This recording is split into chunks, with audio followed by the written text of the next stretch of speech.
Welcome to day 2 of our balance strategy week.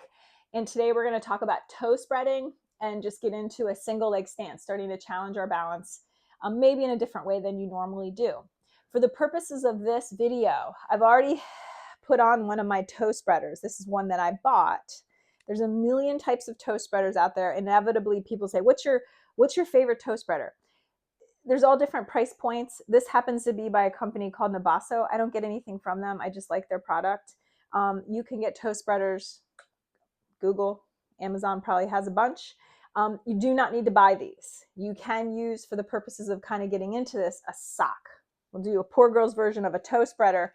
If we take that sock between our first 2 toes, wrap it under, between the next toes, wrap it over. So you're just weaving that sock above and below your toes. So eventually you get something goofy like this, right? It's not fancy, but it does the trick. When we think about the feet, we want to think about the feet being like your hands. We should be able to spread our toes actively, flex them, extend them. We want lots of mobility in them. But we're in a culture that tends to put socks and shoes on little kids when they're very young, and then we've kind of braced their feet like this. It would be like putting mittens on you when you're little and saying that's just how you're going to be.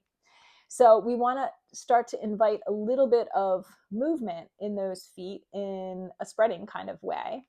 And certainly if you're someone who's been wearing narrow shoes for a long time, this will be challenging, right? Because we're asking you to find a little splay in those toes. So the other thing that I would encourage all of you to do is from time to time, have your foot resized, right? Because our foot does change with different things that happen in our lives as we age. Postpartum, pregnancy and postpartum can be a time where our foot lengthens out a bit and it might not, quote unquote, go back. And just wear and tear, walking on our feet all these years, sometimes that arch will flatten out a bit. Our foot will grow a little bit, it's longer.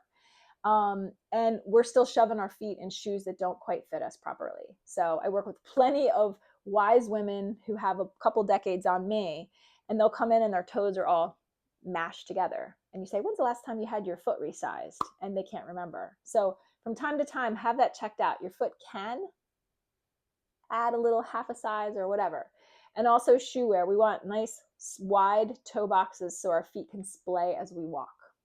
Okay, so we've got our toe spreaders on. The option is to keep the toe spreaders on when we do this, or if it's driving you nuts, you can take them off.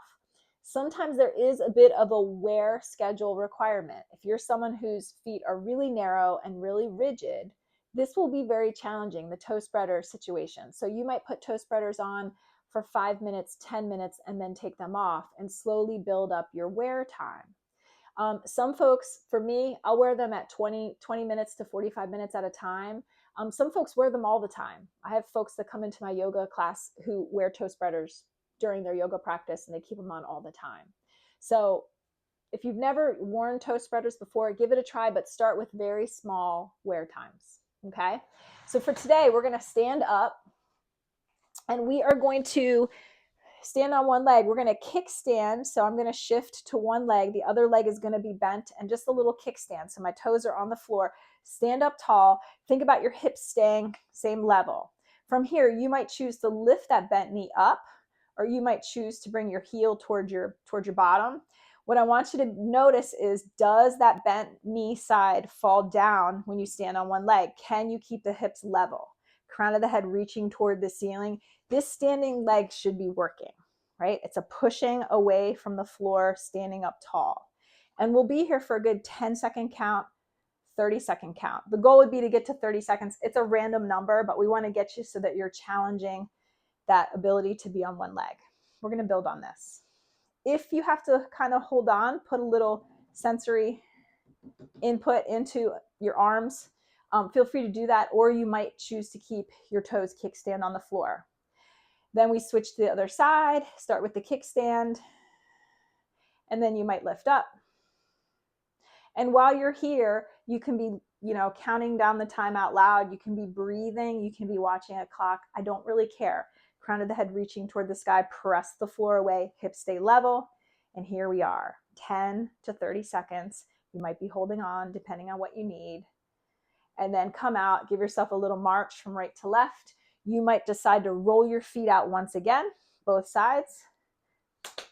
Go on about your business, and I'll meet you back here tomorrow for day 3 of our balance strategies.